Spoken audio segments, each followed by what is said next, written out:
Indian automobile വ്യവസായത്തിലെ വലിയ കളിക്കാർ തമ്മിലുള്ള കളികൾ ഒരുപാട് നമ്മൾ കണ്ടിട്ടുണ്ട്.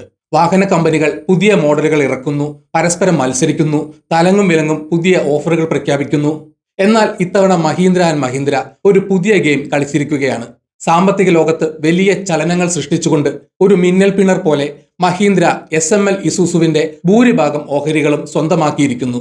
SML എന്നാൽ നമ്മുടെ സ്വരാജ് മസ്ത ലിമിറ്റഡ്. അപ്പോൾ ഏകദേശം 555 കോടി രൂപ എന്ന ചെറിയ തുക മുടക്കിയാണ് മഹീന്ദ്ര ഈ പുത്തൻ കളിക്കാരനെ ടീമിലെടുത്തത്. സംഭവം ഇത്രയേ ഉള്ളൂ. ഒരു കപ്പ് ചായ കുടിക്കുന്ന ലാഘവത്തോടെ മഹീന്ദ്ര ജാപ്പനീസ് ഭീമന്മാരായ സുമിതോമോ കോർപ്പറേഷന്റെയും ഇസുസു മോട്ടോഴ്സ് ലിമിറ്റഡിന്റെയും പക്കലുണ്ടായിരുന്ന 58.96% ഓഹരികൾ വാങ്ങി അങ്ങ് പോക്കറ്റിലിട്ടു. ഇതോടെ നാളുകളായി സ്വന്തം വീടിന്റെ 4 ചുവരുകൾക്കുള്ളിൽ ഒതുങ്ങിക്കൂടിയിരുന്ന SML ഇസൂസുവിന്റെ പേര് മാറ്റാൻ മഹീന്ദ്ര തീരുമാനിച്ചു. SML മഹീന്ദ്ര ലിമിറ്റഡ് എന്ന ഒരു പുതിയ കൂടുതൽ ഉച്ചത്തിലുള്ള പേരിടാനുള്ള പണികളും തുടങ്ങി. എന്തിനാണ് മഹീന്ദ്ര ഇങ്ങനെ ഒരു ധൃതി പിടിച്ച വിവാഹത്തിന് സമ്മതിച്ചെന്നല്ലേ? അതിനു പിന്നിൽ ഒരു വലിയ തന്ത്രമുണ്ട്. 3.5 ടണ്ണിന് മുകളിലുള്ള കൊമേഴ്ഷ്യൽ വെഹിക്കിൾ കാറ്റഗറിയിൽ തങ്ങളുടെ സാന്നിധ്യം ശക്തമാക്കുക എന്ന ദൂരവ്യാപകമായ ലക്ഷ്യം മഹീന്ദ്രയ്ക്കുണ്ട്. നിലവിൽ ഈ വലിയ വിഭാഗത്തിൽ മഹീന്ദ്രയ്ക്ക് കാര്യമായ സ്വാധീനമൊന്നുമില്ല. ഈ ഒരു കുറവ് നികത്താൻ SML ഇസൂസുവിന്റെ സഹായം തേടുകയാണ് മഹീന്ദ്ര. ഇനി മുതൽ ഇന്ത്യൻ റോഡുകളിൽ ടാറ്റ മോട്ടോഴ്സിനും അശോക് ലൈലാൻഡിനും ഒരു പുതിയ എതിരാളിയെ പ്രതീക്ഷിക്കാം. ഒരു വലിയ ചേട്ടൻ ഇനി കളത്തിലിറങ്ങാൻ പോവുകയാണ്. 1983 സ്വരാജ് മസ്ത ലിമിറ്റഡ് എന്ന പേരിൽ തുടങ്ങിയ ഈ കമ്പനി ഇന്ന് ബസ്സുകളും ട്രക്കുകളും നിർമ്മിക്കുന്നതിൽ ഒരു പുലിക്കുട്ടിയാണ്. ഇടത്തരം ലൈറ്റ് വാണിജ്യ വാഹനങ്ങളുടെ ലോകത്തെ ഒരു സ്റ്റാർ എന്ന് തന്നെ SML ഇസൂസുവിനെ വിശേഷിപ്പിക്കാം.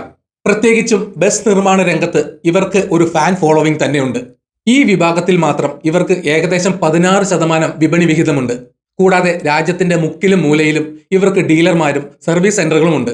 ജാപ്പനീസ് എഞ്ചിനീയറിംഗിന്റെ സ്മാർട്ട്നെസ്സും ഇന്ത്യൻ തൊഴിലാളികളുടെ ഹാർഡ് വർക്കും ഒരുമിച്ച് ചേർന്നതുകൊണ്ട് SML ഇസൂസുവിന്റെ വാഹനങ്ങൾ ഗുണമേന്മയുടെയും വിശ്വാസ്യതയുടെയും കാര്യത്തിൽ ഒരു വിട്ടുവീഴ്ചയും കാണിച്ചിട്ടില്ല. സ്കൂൾ ബസ് മുതൽ സ്റ്റാഫ് ബസ് വരെ, ട്രക്ക് മുതൽ ചരക്കുവണ്ടി വരെ എല്ലാത്തിലും ഇവരുടെ ഒരു സിഗ്നേച്ചർ നമുക്ക് കാണാൻ സാധിക്കും. കഴിഞ്ഞ വർഷം 2196 കോടി രൂപയുടെ വരുമാനവും 100 കോടിക്ക് മുകളിൽ ലാഭവും നേടിയ SML ഇസൂസു ശരിക്കും ഒരു കയ്യൂക്കുള്ളവൻ കാര്യക്കാരൻ എന്ന് തെളിയിച്ചിട്ടുണ്ട്. സാമ്പത്തികമായി ഇത്രയും ഭദ്രമായ ഒരു കമ്പനിയെയാണ് മഹീന്ദ്ര ഇപ്പോൾ കൂടെ കൂട്ടിയിരിക്കുന്നത്. എന്തായാലും തങ്ങളുടെ പ്രധാനമല്ലാത്ത ബിസിനസ്സുകളിൽ നിന്ന് പുറത്തു കടക്കാനുള്ള ജാപ്പനീസ് കമ്പനികളുടെ തന്ത്രപരമായ തീരുമാനമാണ് ഈ ഏറ്റെടുക്കലിലേക്ക് വഴി തുറന്നത്. സുമിതോമോയും ഇസൂസുവും തങ്ങളുടെ കൈവശമുണ്ടായിരുന്ന SML ഇസൂസുവിന്റെ ഓഹരികൾ മഹീന്ദ്രയ്ക്ക് വിറ്റൊഴിഞ്ഞ് തങ്ങളുടെ പുതിയ ബിസിനസ്സുകളിൽ ശ്രദ്ധ കേന്ദ്രീകരിക്കാൻ തീരുമാനിച്ചു. മഹീന്ദ്രയ്ക്ക് ഇത് ഒരു ഡബിൾ ധമാക്ക ഓഫറായിരുന്നു. ഈ ഇടപാട് ശരിക്കും ഒരു ബ്രില്യൻ മൂവ് ആയിരുന്നു എന്ന് പറയാതെ വയ്യ. SML ഇസൂസുവിന്റെ 58.96% ഓഹരികൾ ഒരു ഓഹരിക്ക് 650 രൂപ എന്ന നിരക്കിലാണ് മഹീന്ദ്ര വാങ്ങിയത്. എന്നാൽ കഥ ഇവിടെ അവസാനിക്കുന്നില്ല. സെബിയുടെ നിയമങ്ങൾ അനുസരിച്ച് പബ്ലിക് ഓഹരി ഉടമകൾക്കായി ഒരു ഓപ്പൺ ഓഫർ മഹീന്ദ്ര പ്രഖ്യാപിച്ചിട്ടുണ്ട്. ഈ ഓഫറിലൂടെ ഒരു ഓഹരിക്ക് 1554.6 രൂപ എന്ന ഉയർന്ന വില നൽകി 26% അധിക ഓഹരികൾ കൂടി സ്വന്തമാക്കാനാണ് മഹീന്ദ്രയുടെ ലക്ഷ്യം.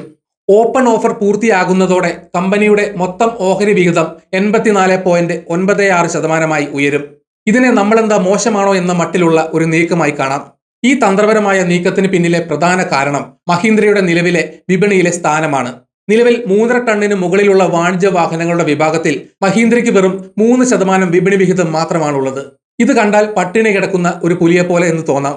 എന്നാൽ 3.5 ടണ്ണിന് താഴെയുള്ള ലൈറ്റ് കൊമേഴ്ഷ്യൽ വെഹിക്കിൾ വിഭാഗത്തിൽ മഹീന്ദ്ര ഒരു രാജാവാണ്. ഇവിടെ അവർക്ക് 54.2% വിപണി വിഹിതമുണ്ട്. അതുകൊണ്ട് തന്നെ SML ഇസൂസുവിനെ കൂടെ കൂട്ടിക്കൊണ്ട് വലിയ ട്രക്കുകളുടെയും ബസ്സുകളുടെയും ലോകത്ത് മഹീന്ദ്രയ്ക്ക് വലിയ ഒരു എൻട്രി ലഭിക്കും. ഈ ഏറ്റെടുക്കലിലൂടെ 3.5 ടണ്ണിന് മുകളിലുള്ള വിഭാഗത്തിലെ വിപണി വിഹിതം ഉടൻ തന്നെ 6% ഉയർത്താനും 2031 സാമ്പത്തിക വർഷത്തോടെ ഇത് 10 to 12% ആക്കാനും 2036 സാമ്പത്തിക വർഷത്തോടെ 20% കടക്കാനും മഹീന്ദ്ര പദ്ധതിയിട്ടിട്ടുണ്ട്. ഒരു പുലിക്ക് പല്ലും നഖവും വെച്ചതുപോലെയാണ് ഈ നീക്കം. ഏറ്റെടുക്കൽ പൂർത്തിയായതോടെ SML ഇസൂസുവിന്റെ ഡയറക്ടർ ബോർഡ് മഹീന്ദ്രയുടെ ട്യൂണിനനുസരിച്ച് മാറ്റിയെടുത്തു. മഹീന്ദ്ര ഗ്രൂപ്പിലെ കഴിവുറ്റ കളിക്കാരനായ വിനോദ് സഹായിയെ SML ഇസൂസുവിന്റെ എക്സിക്യൂട്ടീവ് ചെയർമാനായി നിയമിച്ചു. അതോടൊപ്പം ടീമിന്റെ കോച്ചിന്റെ റോളിൽ ഡോക്ടർ വെങ്കട്ട് ശ്രീനിവാസ് എക്സിക്യൂട്ടീവ് ഡയറക്ടറും ചീഫ് എക്സിക്യൂട്ടീവ് ഓഫീസറുമായി ചുമതലയേറ്റു. ഇരുവരും മഹീന്ദ്ര ഗ്രൂപ്പിലെ അവരുടെ നിലവിലെ സ്ഥാനങ്ങളിൽ തുടരും. വിനോദ് സഹായ് മഹീന്ദ്രയുടെ എയ്റോസ്പേസ്, പ്രതിരോധം, ട്രക്കുകൾ, ബസ്സുകൾ, കൺസ്ട്രക്ഷൻ എക്യുപ്മെന്റ് തുടങ്ങിയ മേഖലകളിലെ ബിസിനസ്സുകൾ നോക്കുന്നത് തുടരും. അതോടൊപ്പം ഡോക്ടർ വെങ്കട്ട് ശ്രീനിവാസ് മഹീന്ദ്രയുടെ truck and bus, construction equipment ബിസിനസ്സുകളുടെ തലവനായി തുടരും. ഈ നിയമനങ്ങൾ SML ഇസൂസുവിനെ ഒരു പ്രൊഫഷണൽ ലീഗ് ടീമായി മാറ്റാനുള്ള മഹീന്ദ്രയുടെ ആഗ്രഹത്തെയാണ് സൂചിപ്പിക്കുന്നത്. കൂടാതെ എല്ലാ റെഗുലേറ്ററി അംഗീകാരങ്ങളും ലഭിച്ചു കഴിഞ്ഞാൽ കമ്പനിയുടെ പേര് SML മഹീന്ദ്ര ലിമിറ്റഡ് എന്നാക്കി മാറ്റും. ഇതിലൂടെ SML ഇസൂസു എന്ന പഴയ ഹീറോ മഹീന്ദ്ര എന്ന പുതിയ സൂപ്പർ ഹീറോയുടെ ഭാഗമാകും. പുതിയ നേതൃത്വത്തിന്റെ കീഴിൽ SML ഇസൂസുവിന്റെ ഏറ്റവും വലിയ ശക്തികളായ ബസ് നിർമ്മാണവും ഇടത്തരം ട്രക്കുകളും കൂടുതൽ മെച്ചപ്പെടുത്താനും മഹീന്ദ്രയുടെ സാങ്കേതിക വിദ്യയും ഡീലർ നെറ്റ്വർക്കും ഉപയോഗിച്ച് കൂടുതൽ പുതിയ ഉൽപ്പന്നങ്ങൾ വിപണിയിൽ എത്തിക്കാനും സാധിക്കും. ഇന്ത്യൻ കൊമേഴ്ഷ്യൽ വാഹന വിപണിയിൽ ഇതൊരു ഹെഡ്ലൈൻ ന്യൂസ് ആണ്. നിലവിൽ ഈ മേഖലയിലെ രാജാക്കന്മാരായ ടാറ്റ മോട്ടോഴ്സിനും അശോക് ലൈലാൻഡിനും മഹീന്ദ്രയുടെ ഈ നീക്കം ഒരു മണിനാദം പോലെ മുഴങ്ങിക്കേൾക്കാം. SML ഇസൂസുവിന്റെ നിലവിലുള്ള ഉൽപ്പന്നങ്ങളും ബസ് വിഭാഗത്തിലെ വിപണി വിഹിതവും മഹീന്ദ്രയുടെ വലിയ വിഭവങ്ങളും സാങ്കേതിക വിദ്യയും ഡീലർ നെറ്റ്വർക്കും ഒരുമിച്ച് ചേരുമ്പോൾ അതൊരു അതിശക്തമായ കൂട്ടുകെട്ടായി മാറും. SML ഇസൂസുവിന് ജാപ്പനീസ് എഞ്ചിനീയറിംഗിന്റെയും മികച്ച വിതരണ ശൃംഖലയുടെയും പശ്ചാത്തലമുണ്ട്.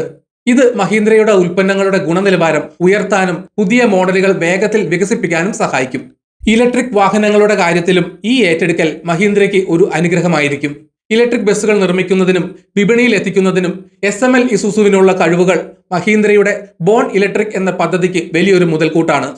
ഈ ഏറ്റെടുക്കലിലൂടെ ലഭിക്കുന്ന സാങ്കേതിക വിദ്യയും പ്ലാറ്റ്ഫോമുകളും ഉപയോഗിച്ച് ഇലക്ട്രിക് വാണിജ്യ വാഹനങ്ങൾ വേഗത്തിൽ വിപണിയിൽ എത്തിക്കാൻ മഹീന്ദ്രയ്ക്ക് സാധിക്കും. കൂടാതെ SML ഇസൂസുവിന്റെ പഞ്ചാബിലെ ഉൽപാദന കേന്ദ്രം മഹീന്ദ്രയുടെ ഉൽപാദനശേഷി വർദ്ധിപ്പിക്കാൻ സഹായിക്കും.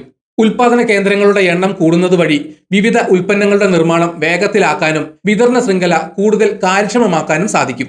ഈ ഏകീകരണം ഇരു കമ്പനികളുടെയും പ്രവർത്തനങ്ങൾ കൂടുതൽ കാര്യക്ഷമമാക്കാനും ചെലവുകൾ കുറയ്ക്കാനും സഹായിക്കുമെന്ന് വ്യവസായ വിദഗ്ധർ പറയുന്നു. ട്രക്ക് വിപണിയിലെ നഷ്ടസാധ്യതകൾ കുറയ്ക്കാൻ ബസ് വിപണിയിലെ SML ഇസൂസുവിന്റെ ശക്തമായ സാന്നിധ്യം മഹീന്ദ്രയെ സഹായിക്കും. കൊമേഴ്ഷ്യൽ വാഹന മേഖലയിൽ കൂടുതൽ കടുത്ത മത്സരം പ്രതീക്ഷിക്കാമെന്നും അത് ഉപഭോക്താക്കൾക്ക് കൂടുതൽ മെച്ചപ്പെട്ട ഉൽപ്പന്നങ്ങൾ ലഭ്യമാക്കാൻ സഹായിക്കുമെന്നും വിപണി നിരീക്ഷകർ വിലയിരുത്തുന്നു.